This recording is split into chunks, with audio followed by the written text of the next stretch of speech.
Le reste de l'actualité, 4 familles vont être expulsées de leur logement HLM au printemps parce que leur fils trafique de la drogue. Une décision extrême et rare de la justice.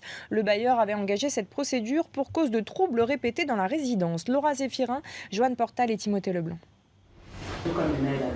Cette mère de famille risque avec ses 2 filles et ses 2 petits-enfants d'être expulsée de son logement social. Son bailleur a décidé de les mettre dehors, comme 3 autres familles de sa résidence pour troubles de jouissance, des troubles causés par leur fils, condamné pour trafic de stupéfiants. Incompréhensible. Franchement, on ne comprend pas cette décision. On n'a pas à faire payer une famille pour un garçon, pour le connerie d'un seul garçon. Qui plus est, a été condamné, a fait sa peine. Il a fait sa peine, il est majeur, il est ressorti. Trafic de drogue, dégradation, incivilité. La justice évoque un enfer quotidien subi par les habitants de cette cité. Pour l'office HLM des Hauts-de-Seine, expulser les parents des trafiquants, titulaires du bail, était le seul moyen d'y mettre un terme. Les locataires étaient régulièrement malmenés, violentés, menacés par ces quelques cadors qui avaient décidé d'instaurer leur loi dans cette résidence.